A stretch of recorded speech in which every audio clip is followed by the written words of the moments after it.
What are some NSFW secrets about the military?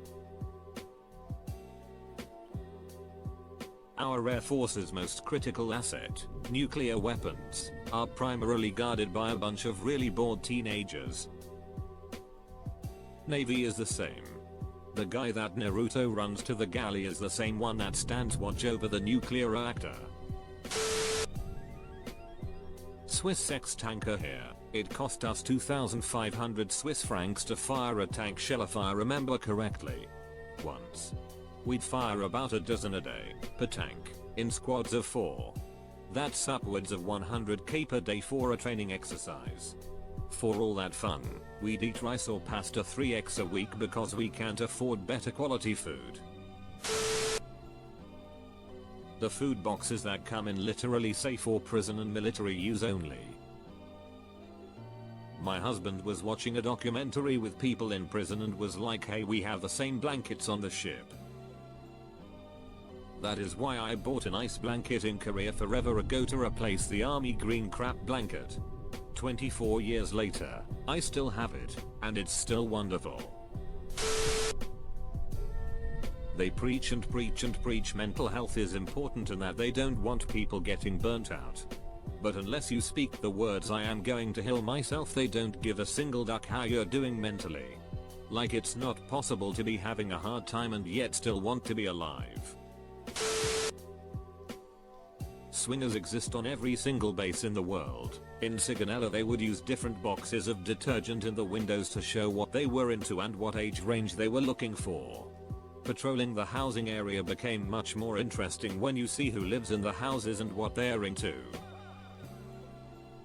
Back in the before time, San Diego used to have massive six parties. Not vanilla couple swap, either. A lot of gay and B singles just DTF with B couples mixed in. Officers, enlisted, doctors, nurses, corpsmen, it was wild. During DADT that was risking your career. People be ducking. Like, all the time. Deployment wives' husbands are a thing. Also, people play a lot of ridiculous pranks and pull a lot of silly stunts. On my last deployment we had a phantom shitter. Just some guy, or girl, they never got found out, who would cheat in random spaces. I had a friend who was a really dark-skinned black dude. At night, when we were only running red lights, he'd hide under the stairs to the boat locker right in front of the door to sonar one and wait until someone was nearly face to face with him and then he'd smile. All you'd see is this perfect set of red teeth all disembodied like the Cheshire Cat. Freaked me the duck out first time he got me with it. One time we were in pretty rough seas and the ship was rocking pretty hard. Now, on the main deck there's only 3 hallways that run across the ship. The longest one was midship and was where our chow line was.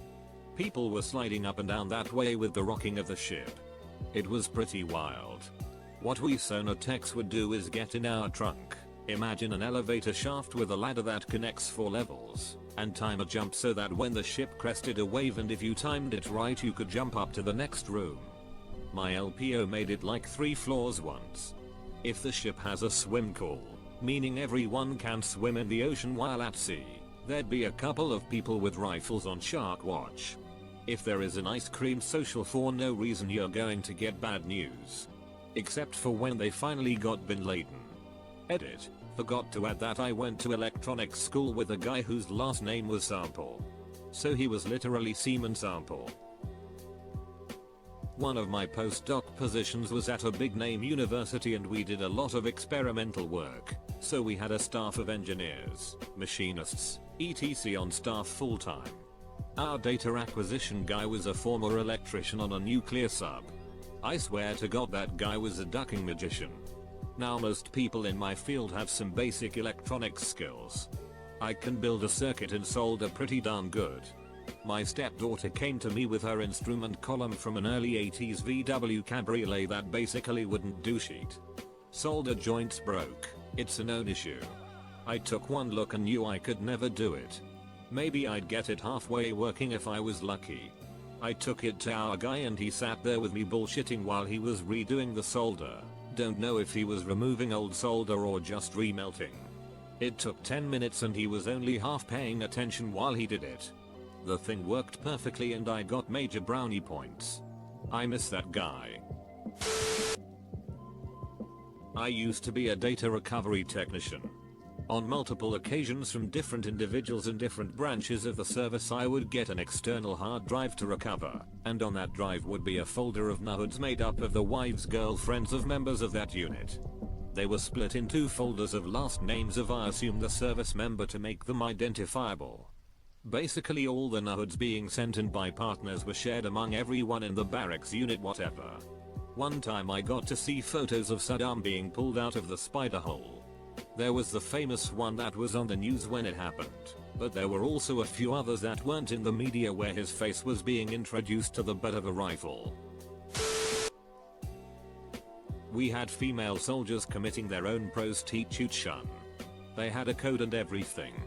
If a girl at the coffee shop was wearing points and a pink PT belt she was down to duck for money. One or more of these girls contracted a disease and next thing you know there is a base-wide epidemic and I still remember a commissioned doctor coming into the break area screaming if I have to look at one more ducking dirty big dig I'm quitting. Duck it. This is very common in the Navy on cruises. Women would sell if off during the cruise making bank the whole time. Had a buddy who knew one who got caught as she was crossing the quarterdeck and another female had snitched on her and they checked her bags as she left the ship for contraband.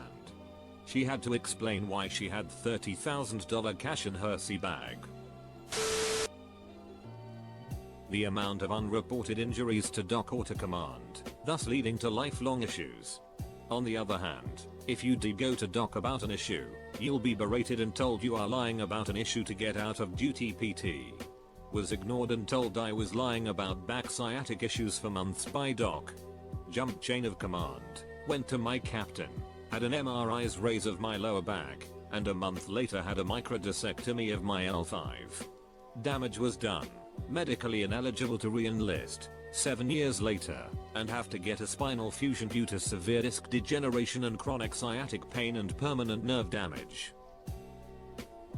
Your medic failed you. I believe my guys no matter what, even if they're trying to just get out of PT I'm gonna hook the homies up. When my brother-in-law was in the Navy he was assigned to an aircraft carrier.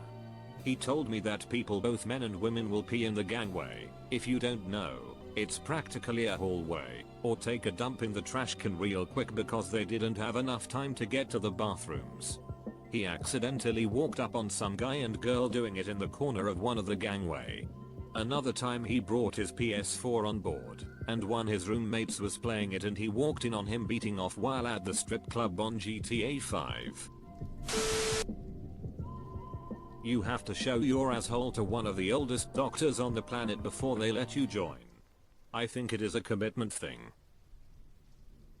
When I did this one of the questions on his list was do you drink? I said no, my family has a bad history with alcohol. Dude sat his clipboard aside and had a good 10-minute heart-to-heart with me about his own family's struggles and how abstaining was really the best path in our situation. Then picked his clipboard back up and jumped right into okay, I need to see your anus. I briefly tried to get my pilot license. This involved a special physical to qualify. You start by disrobing and donning the typical hospital gown. Partway through, I'm laying on the table. The doctor asks me to roll on my side. Could feel sense him just kinda giving a good once over from behind me to make sure things look right, I guess. Then he says, and I'm required to do this, then gently spreads my ass cheeks. And that was the end of the physical. I can't help but wonder what disqualifying symptoms does that identify? Like things are looking okay. Then ass cheeks get spread, and suddenly, I don't like this at all. You can't be a pilot. Our computers don't look or function anything like they do in the movies. It takes me 15 minutes to a half hour to log into my computer, and when I do, good luck opening Outlook or anything else. This is well known amongst all service members. The worst computers I've ever used in any job. The reason this is NSFW is because the military needs to have functioning computers, and not having that can make our work literally not safe. The girls can get about as wild as the men. Especially in certain career fields. We had a group of Air Force maintainers come into my strip club. 2 girls, 3 guys. The guys were really nice, respectful, tipped well. The girls bought a VIP room. And it got wild. I've stripped for girls before. It's more common than you would think. But those girls, I'm pretty sure they spent over $10K and were treated like queens. You will intimately know others that you are not attracted to, out of pure necessity. When I was active duty, my barracks mate had a pilonidal cyst removed. You know, the kind between your ass cheeks. Because we were medics, he was sent back with all the packing gauze a man could ever need in 8 lifetimes, and told he would be fine to handle it himself. Except it's like, really hard to pack your own temporary asshole. So, as his roommate and another medic, it became my job.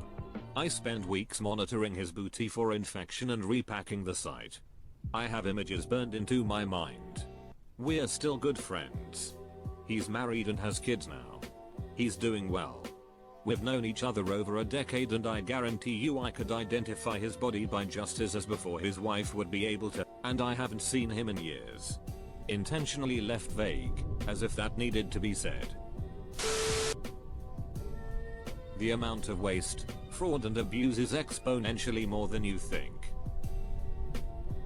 It still blows my mind that we just shoot all our extra ammo at the end of range day, to make sure we get the same amount of ammo next time. Billions have probably been wasted on that. And that's a small thing. I don't know how much of a secret it is, but if you're in the military or married to the military, the odds of you being cheated on sexually, or being the cheater, increase drastically compared to your civilian peers. As a former military kid, I look back on my days in school and can now work out why so many of my classmates had step-parents or lived with single parents who had friends come over on Friday nights. My closest friend Alex 3rd through 5th grade had his parents get divorced. His dad was in Afghanistan and when he came back, they got divorced and he moved with his dad to Maryland. My friend Trevor in the 5th grade was told he had to sleep over at different friends' houses every other week on Friday or Saturday. I had another friend in 7th grade whose parents had an open relationship. This didn't click until I got older, but the mom's friend Mike would be over and the dad's friend Stephanie would come over a bit later. People in the military are a different breed. I had a chick FWB at school who grew up everywhere and nowhere. 20 minutes after first meeting her, she was hanging with my new roommate and I in our room. Says these clothes are uncomfortable, and before I could even turn my head she was naked on my bed. She had later confided in me that she started ducking soldiers on base at 13, and a lot of times it was consensual. And she said she was definitely not the only child being assaulted raped. I stopped messing around with her for a long time after that and was just a good friend for her to lean on until SI year when she was still very much in therapy and we tried dating slowly. It didn't work out, but I always wish her the best. 1. We had a golden child in our unit. All the leadership loved him, especially our operations superintendent. Guys used to go to the NCO club, get drunk and crash in the men's rooms to avoid DUIs. So this married guy, his wife was in our career field and in our unit, crashed in a female airman's room. She wakes up, comes to. She was drunk too, with McDude inside her going to town. They reassigned the female victim to another team. Non-standard procedure, and signaled to everyone that accusations were false. Female was wrong. He got away scot-free. Wife never found out. Victim ended up getting out of the military. MD dude eventually made Chief E9. It was ducking disgusting. Yes, I spoke up and yes, I was ignored. At an co-leadership school in a class that loved to get drunk and party. Our rooms were assigned by class. Class A, Class B, etc. So it was just our class in the long corridor. A married girl gets drunk and she's in her own room. 4 dudes are also partying with her, are also drunk. They leave one guy as lookout outside her room and the 3 guys grape her. She comes to, realizes what happened, talks to the school commandant about what happened. One of the guys admitted, the lookout. Because the girl's marriage was already shaky, she chose not to press charges. So 3 guys got away with raping her. It was ducking disgusting. This happened 2 days before we all graduated from a month-long leadership class. Oh yeah, one of the rapists got a leadership away, based on academic achievement. I once worked on a military project where they forgot to plan a deck, so they just insulated over it without decking. When we told them we couldn't, they forced us and said if we didn't our business would cease to exist. So we did. About 4 years later, it would cause a roof collapse and kill the people inside.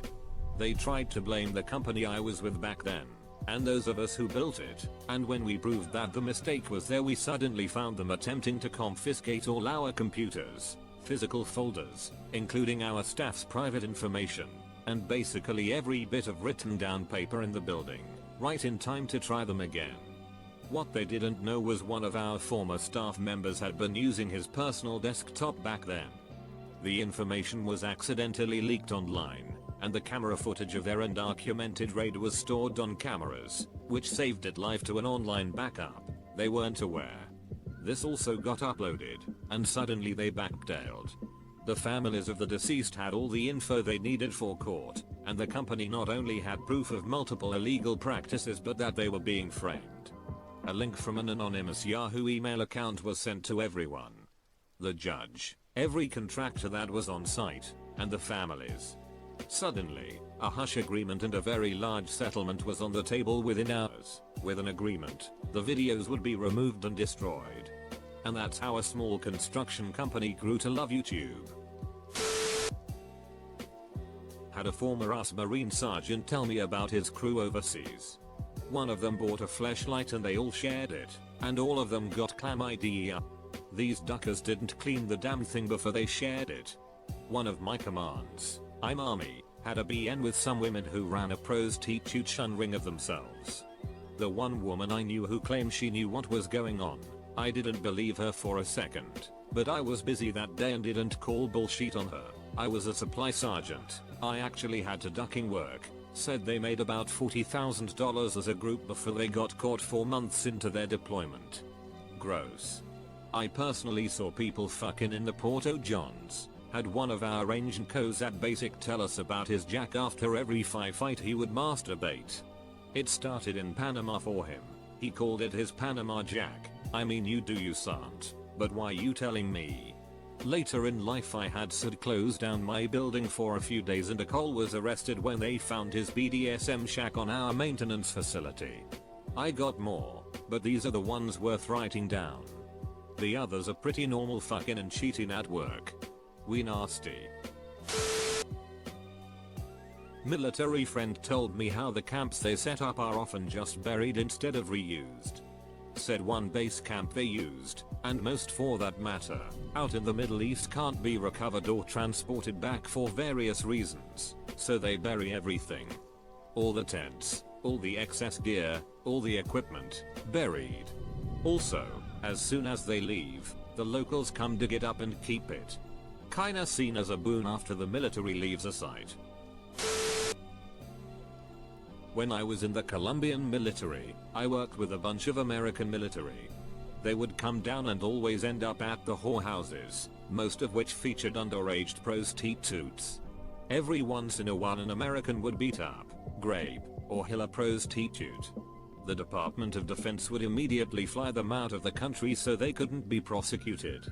No idea if anything actually happened to them when they got back to the States, but I know that at least one of the guys that beat the shit out of a 15-year-old after she asked for her money is still active military. Crimes are handled much differently in the military.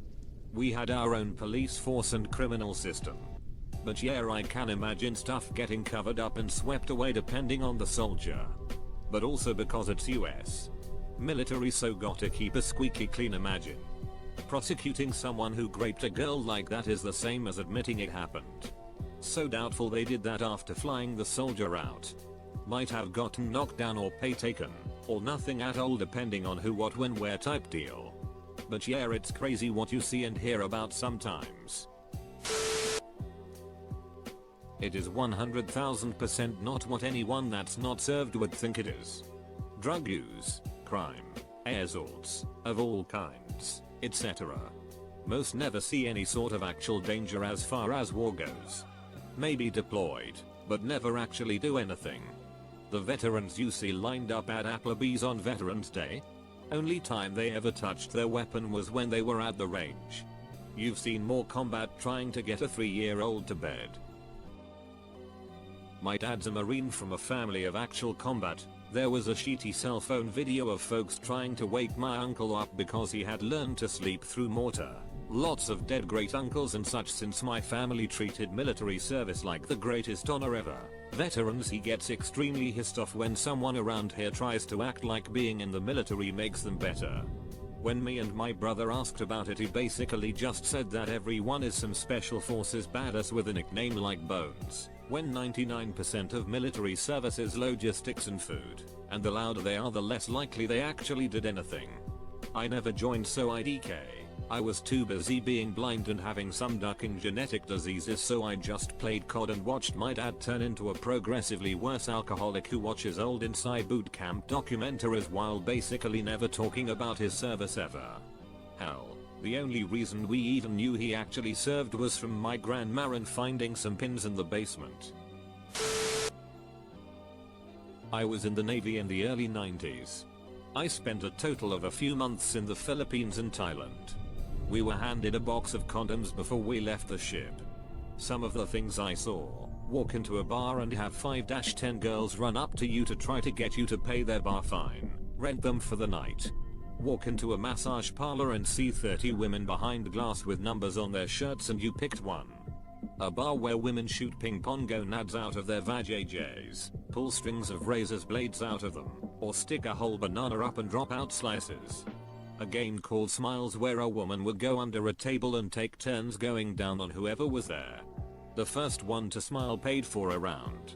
I had friends wake up while getting a tattoo with no recollection up to that point. Other friends sleep with ladder boys, with or without their knowledge, and others who had no idea how many women they had sex with.